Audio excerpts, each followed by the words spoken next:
Well, hello there, ladies and gentlemen, and welcome back to the weekly State of the Game podcast for the Greenskin Gaming Sunday Miners multiplayer in EU4. Today, I am once again joined by Cookie, Hello. Machiavelli, Aloha. and today we are also joined by semi-special guest, M-Hop.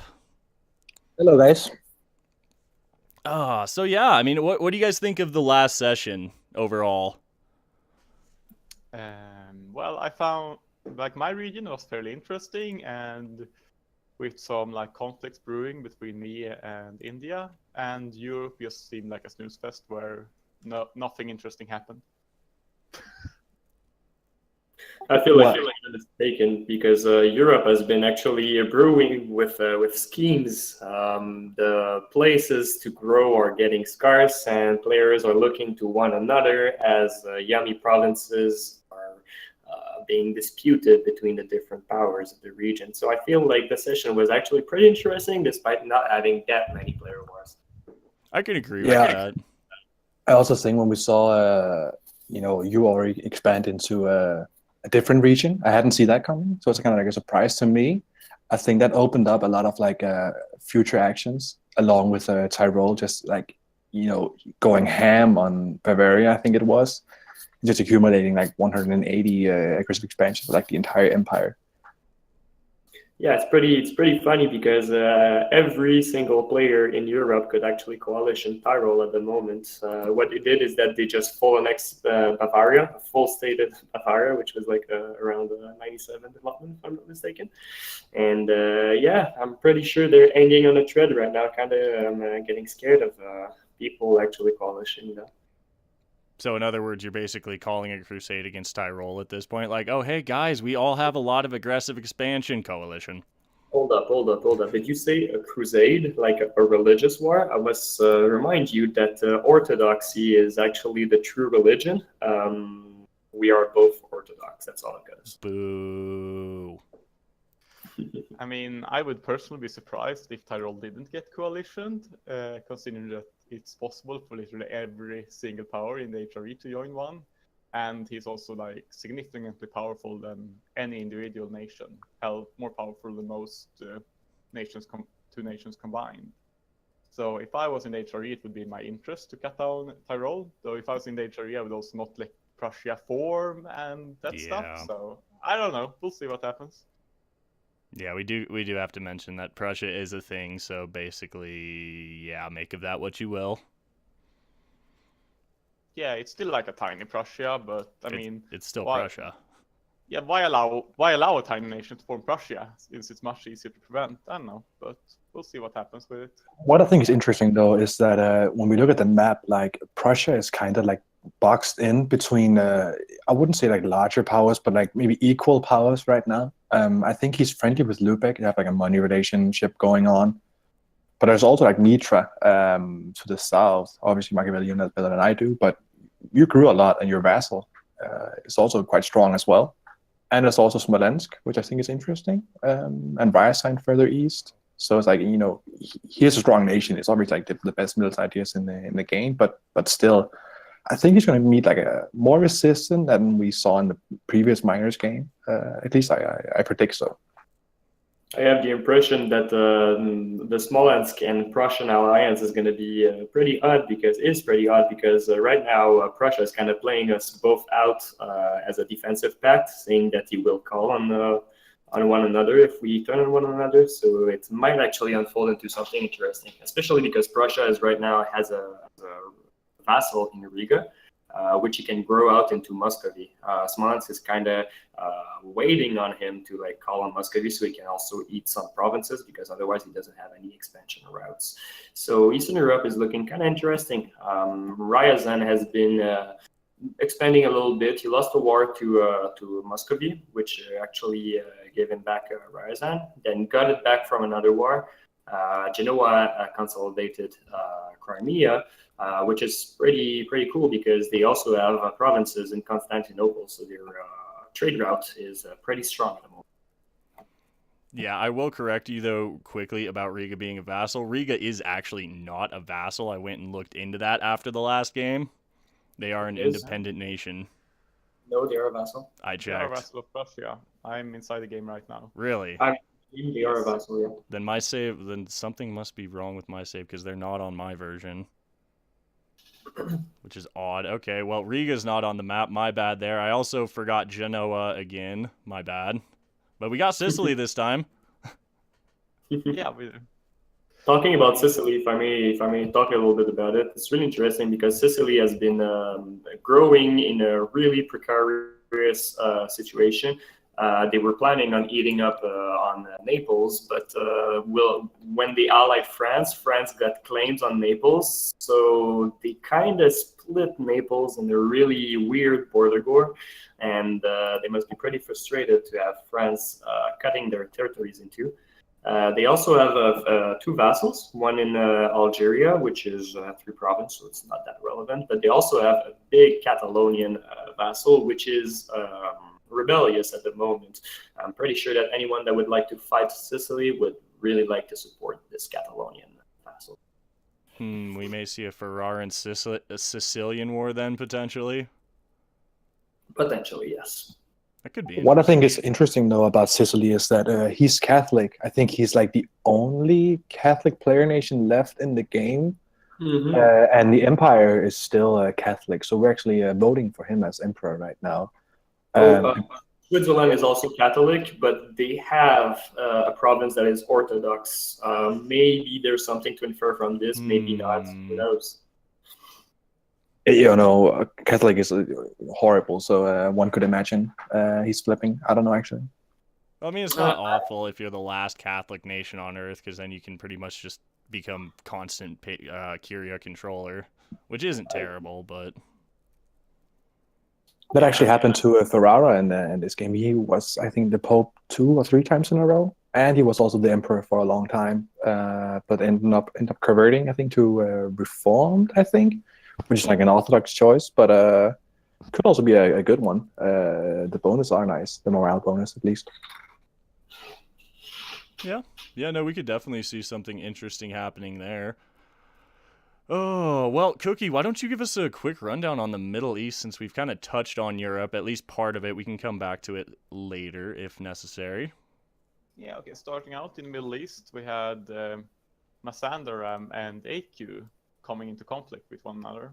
They were initially cooperating to split up Karakunlu's land between them, but Mazandaran decided to separate peace out early, leaving QQ in a fairly precarious position with high war exhaustion and alone against Karakunlu.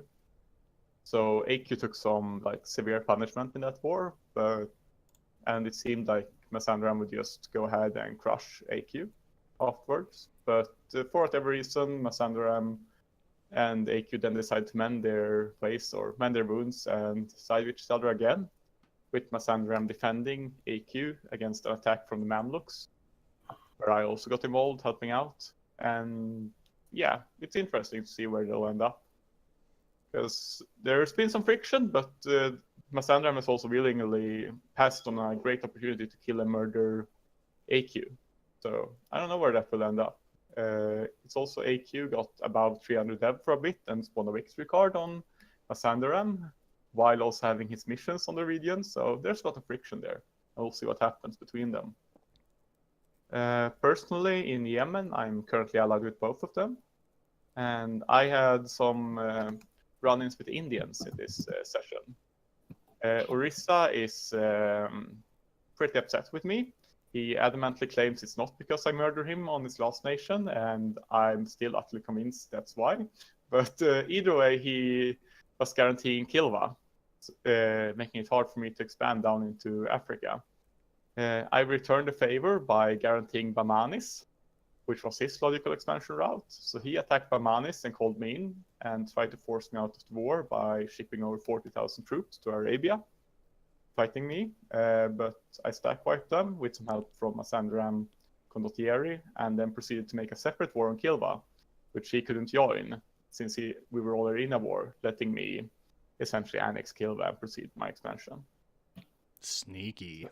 So we've been doing essentially some proxy warring. But yeah, there's been a fair bit of blood spilled, and from looks of it, we are probably going to continue the warring. However, me going directly on Orisa is also quite difficult, considering he's allied to Ming right now. So while I don't think he has the troop quality and allies to actually bring the fight to me, as proven by his attempt in Arabia.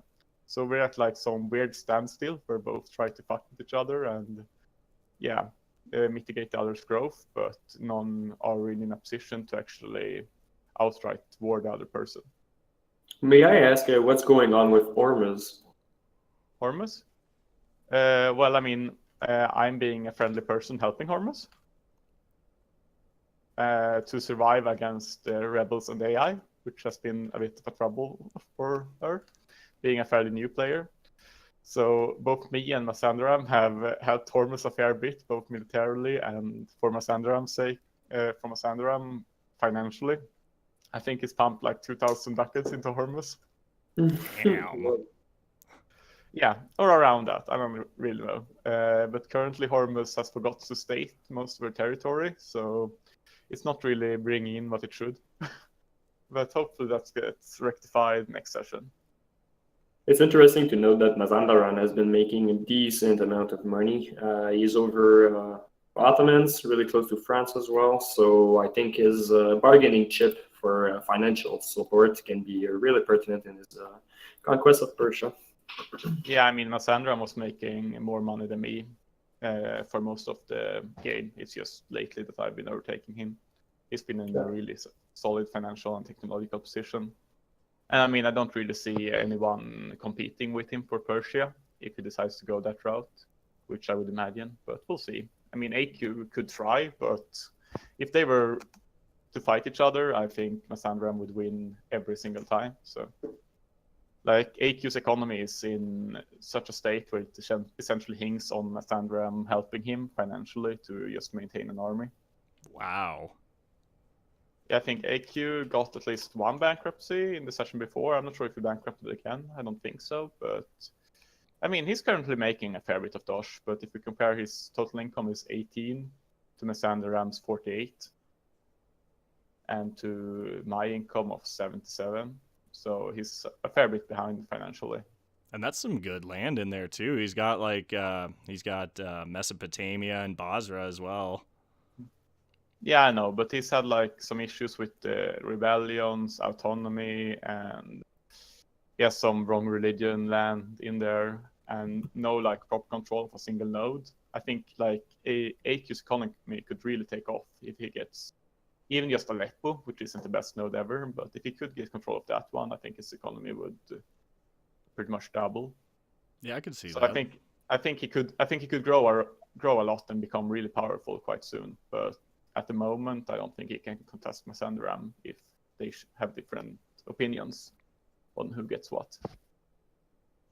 That makes sense. So there is some tension in the Middle East, at least. I was thinking we were going to just see a giant Near Eastern hug box coming to a game near you soon. I mean, I think I'm like, I'm fighting Orisa, so I don't want Masandram and AQ to fight with each other in the meantime, and Orisa is hellbent on murdering me, and Sind is with Orisa, so it's actually like a lot of tension in our region right now. We'll see where things end up. Well, that's a good segue, actually, to go into India. I haven't seen much over there. Tell us about the political scene, since you do know a little bit more about it. I mean, from what I like, Orissa is just so massive compared to the other nations that there's not much they can do about it. Since I'm pretty much in open conflict with Orissa, I've talked to the other nations to try to get them on my side, but people just seem a little bit too scared of Orissa's power right now to do anything about it. So essentially, Sind is with Orissa, Nepal, which is going to be back on the map after some save fixes, after his protected nation was eaten by the AI. He's pretty much with Orissa. Ceylon is allied to Orissa. He was allied to me before as well, so I think he just wants to stay out of the conflict.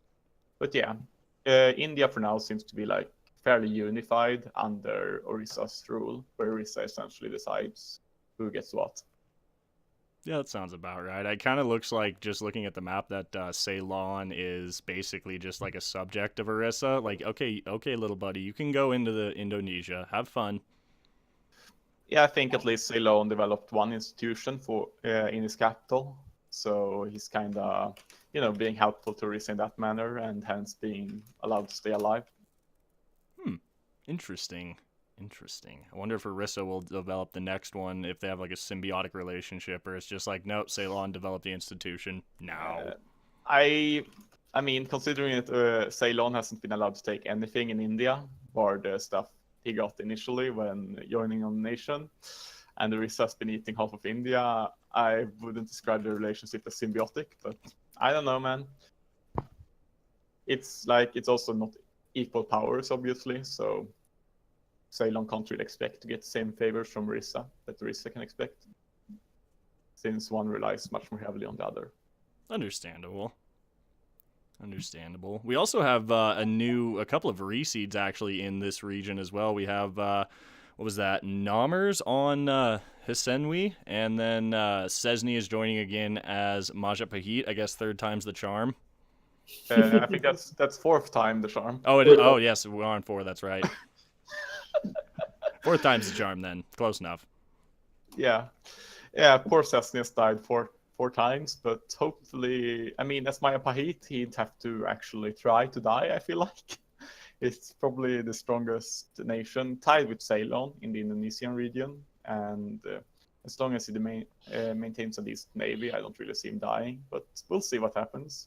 Stranger things have happened. I mean, if he becomes in open conflict with Ceylon, and Ceylon gets assisted by Orisa, Majapahit could obviously be in trouble. But excluding that, I feel like they're in a solid spot. They are a little bit behind in technology-wise, so I guess that might bite them. Ceylon has picked up quality IDs, I think, so their navy should be a fair bit superior to Majapahit's for a little while longer. But apart from that, I think Majapahit is in a solid position to at least take over maybe half of Indonesia, the one Ceylon doesn't contest, and grow to at least become a naval and trade power, if not maybe a land force to contest with Orisa. That could be interesting for sure. Yeah, regarding his envy, or however you pronounce that, they are... I don't know. Yeah. They are a little bit better off tech-wise than Majapahit, but still a little bit behind and far smaller than their neighbor Orisa. So we'll see what happens there. If Orisa wants them dead, they'll have to find allies really quickly to stay alive. And I mean, I don't see why Orisa wouldn't try to kill them. On the other hand, there is the fact that Hisenvi is a tributary of Ming, and Orisa's choice to become an ally instead of a tributary might backfire in that regard, since it can't actually attack Hisenvi without pulling in Ming, unless they go back to tributary status. That could really set him back too, if he had to go back to tributary status. Yeah, I mean, it wouldn't allow him to use Ming offensively against me, for example. And Ming might not even accept tributary, considering how big Orisa is. So Hisenvi might be safe just from the Ming tributary status. We'll see. Yeah, they have a lot of open area to expand into as well. So we could see a power to potentially rival Orisa come out of Indochina as well. I mean, the Indochina land isn't as good as the Indian land, so I don't expect Hisenvi to become on par with Orisa by any means, but they could grow to become a substantial regional power that, with maybe like cooperation from other countries, like Majapahit or me, could potentially rival Orisa. We'll see what happens. Or if they just submit to the Orisan overlord in India. Yeah, that's always a possibility. And not to forget, I guess we could talk a little bit about Tsutsui in Japan. Right. Yeah, I mean, that's like a new player. I think it's her first time playing EU4 multiplayer, but she's done really well for herself, joining as like a small Tsutsui, and in one session essentially united Japan. She's currently fighting Ashikaga, which is after taking the shogunate from them previously. And after this war, she should have a firm grasp of all of Japan.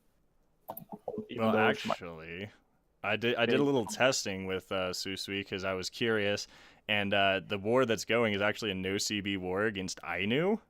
So she can't actually take that much land from Ashikaga without just getting... it costs so much because Ashikaga is not a co-belligerent, I believe.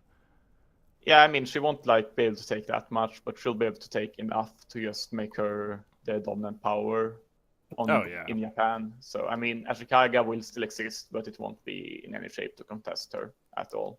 Yeah, I mean, she'll probably have Japan united by, I would say, 1580 at the latest. I would expect sooner. I think she can take about 50%, like 1/3 of Ashikaga in this war, and that leaves just one direct war with Ashikaga to kill them. So in 15 years, I would expect her to go after Ashikaga again, unless Ashikaga becomes a tributary of Ming. And after that, Japan should be united. Nice. Well, that's cool. We're going to see Japan. It's been a couple of seasons since we've seen a Japan on the map.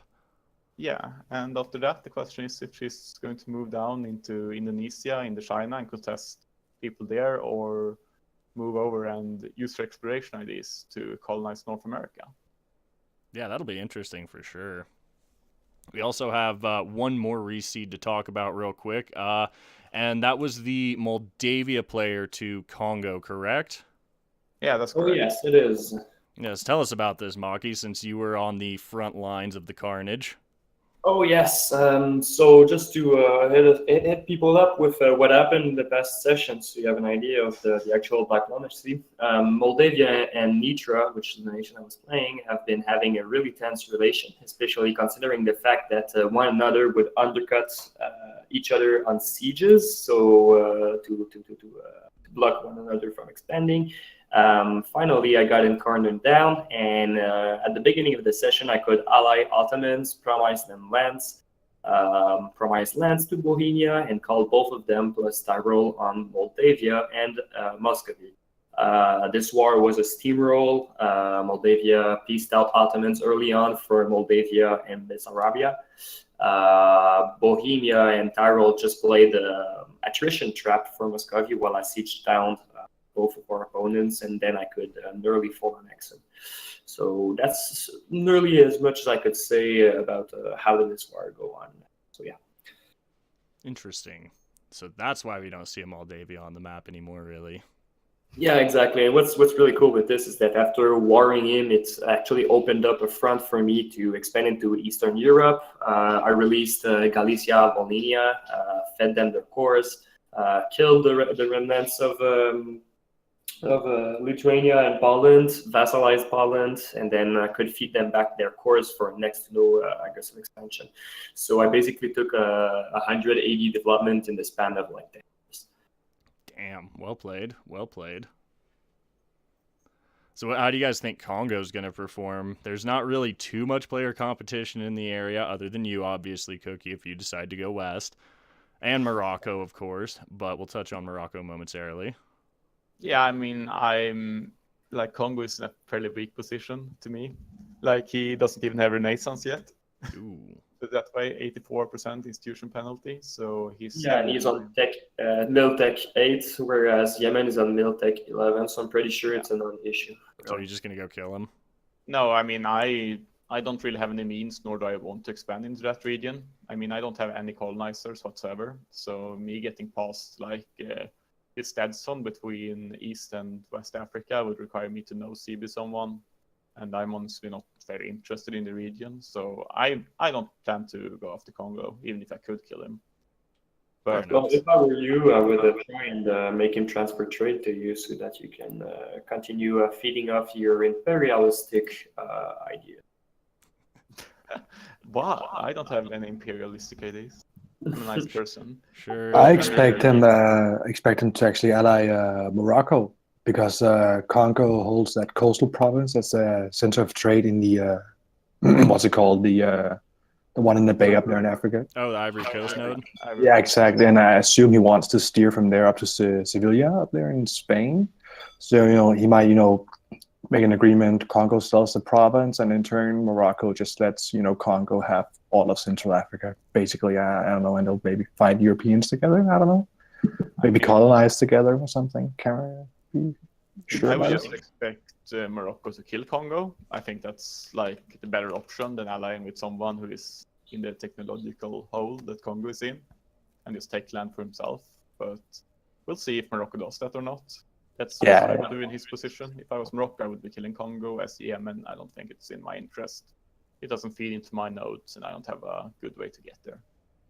Yeah, I mean, Well, Morocco get tech sharing with Congo though, so I mean, there could be something going on there, like sell the province, sell the coastal estuary, I believe it is, and then I will feed you institutions, basically. Yeah, I mean, Morocco definitely could like help Congo a lot, and I think that's what Congo needs to rely on. I'm just not sure it's in Morocco's interest to help Congo or just killing him, but we'll see what he thinks is the best move. Oh, for sure. I think Congo's existence hinges on Morocco and them being friendly or not. So should we start talking about Morocco now? Well, yeah, I mean, I'd say that was a pretty solid segue. Bravo. So as we were expecting with our predictions in the last podcasts, Morocco has been steadily expanding and has been facing next to no competition. Right now, they're eating away at Portugal and Iberian. I'm pretty sure that they're going to be finishing up Iberia by the next 20 years, which will give them a massive power buff, especially because they started their colonization game onto Brazil and will be able to funnel a lot of gold fleets into their lands, thus further expanding into Eastern Africa and becoming unstoppable, basically. So basically, this was my voice of someone getting scared, if you did not understand. Yeah, I kind of figured that out. Morocco is pretty scary right now. I think he's going to hit. Probably he's going to be. It's going to be a race between Cookie and Morocco to see who hits 1,000 dev first, in my opinion. I think Orisa will win that race easily, but we'll see. You never know. Stranger things have happened. I mean, Orisa and Morocco are equal right now in great power list, and that's with Morocco having colonial subjects. Orisa has the most development in the world among the players. True, but he is starting to run out of expansion routes a little. I don't really think so. He has half of India left. Well, I mean, Sin's probably going to jump on at least part of that, and we can expect Senwi to at least go down into Indochina. Oh, you think Sin would actually do anything but just bend the knee to Orisa? Yeah, no, I think they have an agreement on how to split India, is my guess. Yeah, and I don't think that agreement is in Sin's favor, if we put it that way. We'll see. Well, I mean, it'll definitely depend on the next session. But I think, like you guys said, Morocco is just in a very dominant position at this point. Yeah, the only curious thing is that Sicily actually fed Catalonia into the Sevilla trade node. And like, if I had an alliance between Morocco and Sicily, as the Moroccan player, I would be like, yeah, you can keep Genoa, but I want full control of Sevilla. So Sicily actually moving into Sevilla is curious and might tread on some toes. We'll see. Yeah, I mean, we did have a sub for the Sicily player this session, and I think he went a little overboard feeding Catalonia, just a wee bit. I mean, the main issue is with the Liberty Desire is just Papal State supporting the independence, and Papal States. As long as he can get involved in a war with the Papal State, which could happen by Morocco just calling him in against Portugal, the support for independence would stop, and True. Catalonia would essentially be loyal. So, assuming he plays that right and Morocco assists, I don't think it's a huge issue. Very true. Maybe Morocco will be like, yeah, I'll help you out with that in exchange for the rest of that land in the Sevilla node. Yeah, I mean, that's what I would do. Otherwise, I think there will be friction down the line, and I don't think Sicily has anything to put up against Morocco. Yeah, no, agreed. With that said, Morocco has gone fairly greedy with both exploration and economic ideas, so his army isn't actually that strong right now. It's still fairly decent with him having Shia and like solid tech, but it could be better. Yeah. No, I think we will see Morocco. I think next session we'll see him clean up Iberia and potentially even go into France. I've been hearing whisperings about plans for France next session that I can't really spoil too much more about. Okay, I would expect like Spain and then into West Africa, since that feeds straight into Sevilla over contesting much in Europe. But I mean, he could definitely take a slice of France as well while he's at it. He has so many options for expansion. Talking about France, I find it quite interesting to see that so many players are still allied with this gigantic monster as if they were scared of their neighbors. Right now, most of Germany is kind of depending on what's going on with France, what is going on with Ottomans, what is going on with Muscovy. All of those three giant blobs have had a big impact on player relations. I find it surprising that nobody actually unallied them yet, and so they could eat away at them. But it's also possible that some of our players have been smart enough to understand the power of stalling your neighbors. So Yeah, I would be surprised if Ottomans don't lose their player ally soon, though, considering that they have been stuck in a war against Venice for I don't know how many years and are stuck with rebels all over the place. So Ottomans, I would expect, won't honor any call to arms to defend any allies. So Ottomans have been at war for the last 50 years against Venice. I'm pretty sure this is a bug. They have 8.2 unrest at the moment. Damn. Yeah, I mean, Ottomans aren't of much use. Like, if their rivals declare, I'm checking here, like, if France would declare on you, they would defend you because they fucking hate France. But apart from that, they wouldn't actually get involved in any wars. So they are nigh useless as an ally and fairly easy to beat considering their size. Yeah, I mean, they've been blocked hard by AQ for this entire game, so the Ottomans really aren't even that scary at this point, in my opinion. Nah, I'm expecting them to die the next session. I would be surprised if they don't, in all honesty.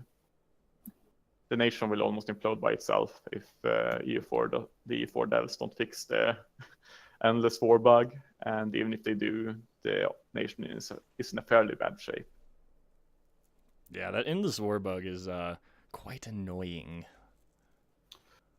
Yeah, I agree, but like currently the hotfix makes wars end immediately instead. So yeah, that's a little bit odd. And if we go in and fix like one nation, it would be a little bit unfair to the other people, because I mean we've had long wars with other AIs as well. So we'll just go by the approach that we don't fix anything until PDX does, and we'll see how it plays out.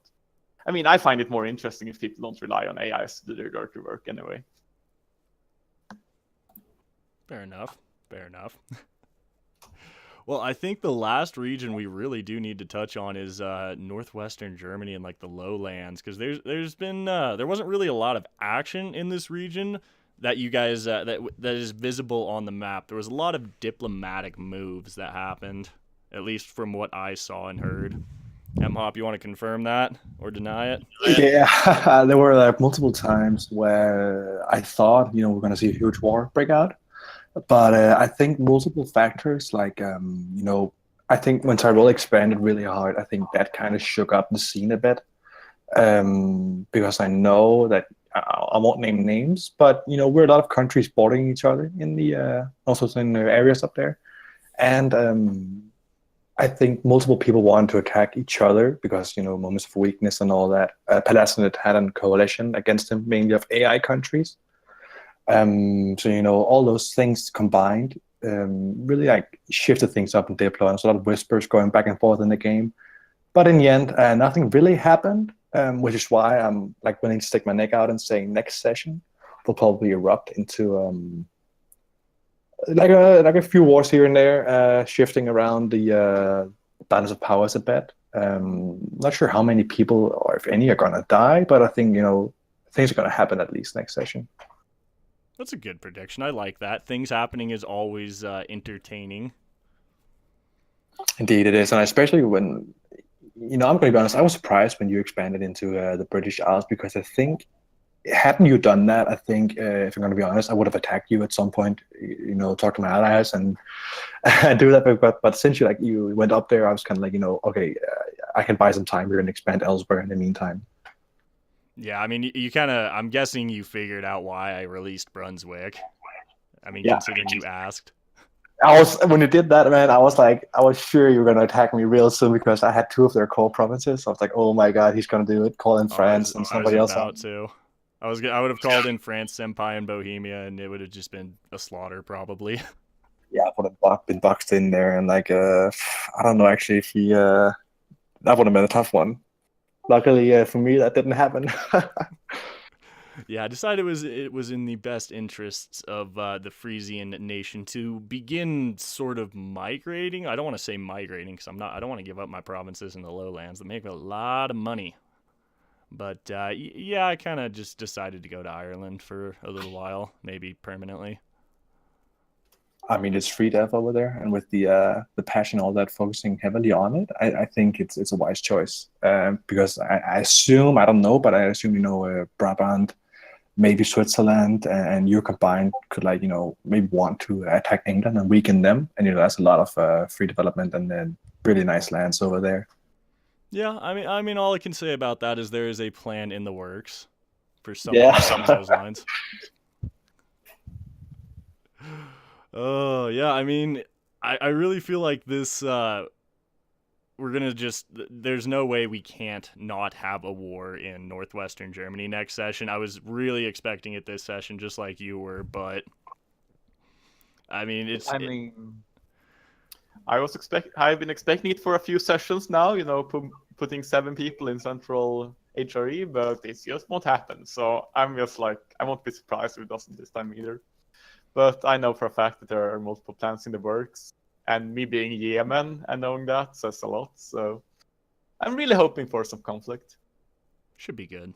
It's all. Yeah, what I think is interesting as well in that regard is that I think I'm allied to some people, and some of those people are allied to people who I'm not allied to. So like we're a big web, but that also means like when I share information with one person, I can't be 100% sure that he's not going to spread that info to another one of his allies who's my enemy.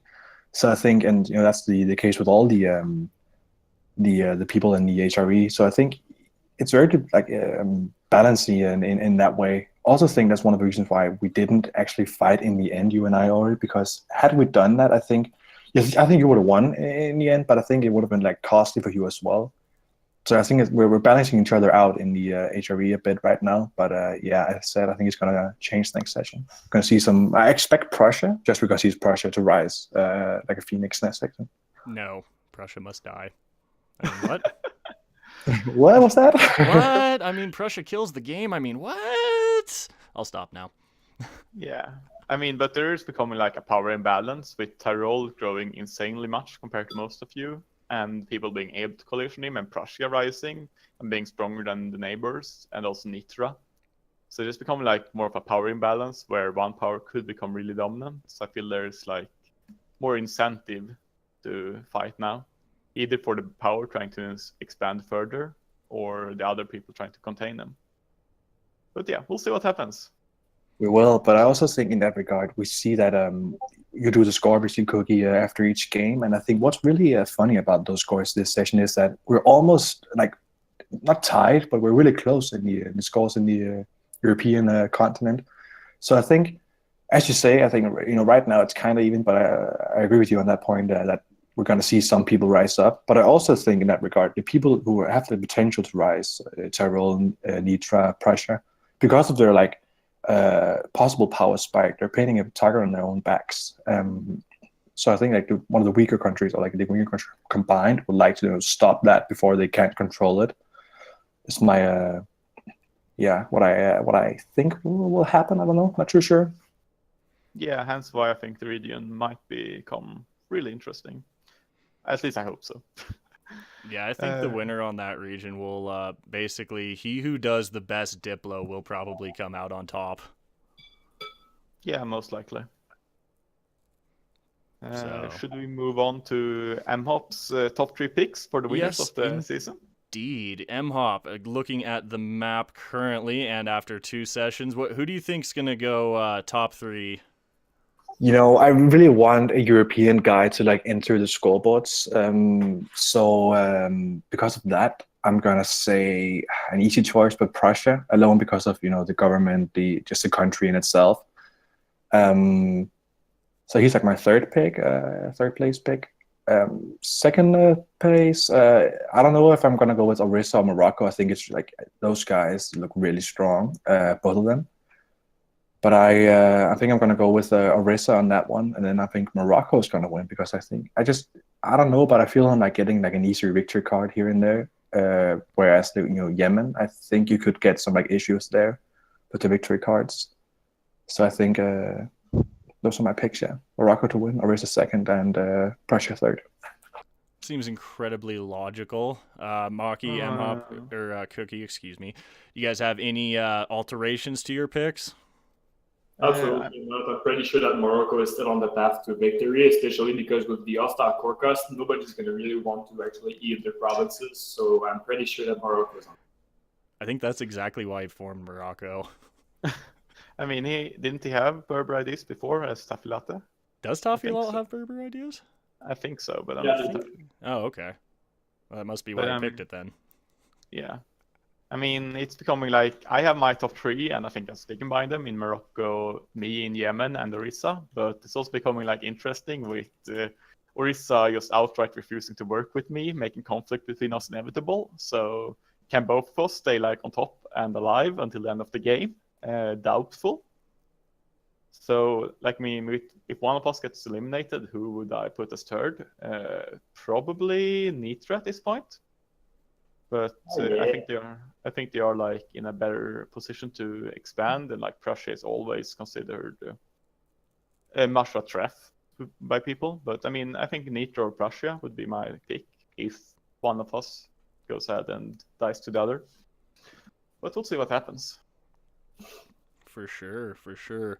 Well, do you guys have any final thoughts before we go ahead and wrap the weekly state of the game up? Absolutely. Yeah, I mean, what about your thoughts, Orrie?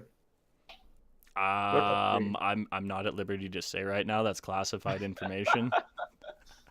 No, I am honestly incredibly excited for the next session. I went into Ireland. I have some big plans for that area, and I won't say much more because, once again, this is all like secret under the table Diplo. I shouldn't have probably even said that. Damn, they're on to me. Scotland is Orie's vassal, and he can use Reconquest Casus Belli on England. Yeah, I know. But do you know, though, is the question. Do you really know?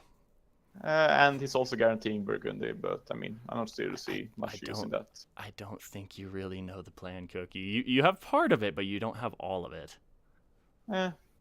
Maybe. We'll see. I'm expecting Reconquest on England, and then maybe Switzerland declaring for you on Burgundy right after to bring England into a second war and just take 2 slices of him in short succession and just crippling the country. But we'll see. We'll see. So basically, I would like to add 2 thoughts. I feel like this game is one of the healthiest ones we've had. We've made a lot of modifications to the way alliance rules work. Despite having a little feeling that we have arc boxes, I feel like it's not as bad as it used to be. And there's going to be a lot of blood being drawn next session, especially because every player is boxed in Europe. So that's my first thought. My second one being that for anyone listening to this podcast, we at Greenskin Gaming will be hosting a new session starting on April 19, which will be a custom nations game. So if you feel interested into playing or joining such a community, feel free to PM our host, ORie Master. Well, I'm going to have to charge you $5 for that advertising space, Maki. I hate to do it, buddy, but we got to run the channel some way. M-Hop, you got anything else you want to say? I don't know, man. I could quote the famous Game of Thrones thing, all men must die. And I expect that actually to happen in this game. I think we're going to see some turmoil next session and just onwards from there on. I like it. Well, guys, that is going to go ahead and do it for the weekly state of the game. I have been Orie, joined by Cookie, Maki, and M-Hop. Thank you guys for tuning in. As per usual, it is greatly appreciated. If you guys have enjoyed, please do drop a like down below, as it really helps the channel out. And subscribe for more Grand Strategy content in the future. My name is Orie. I hope you guys have a fantastic day, and we'll catch you in the next one.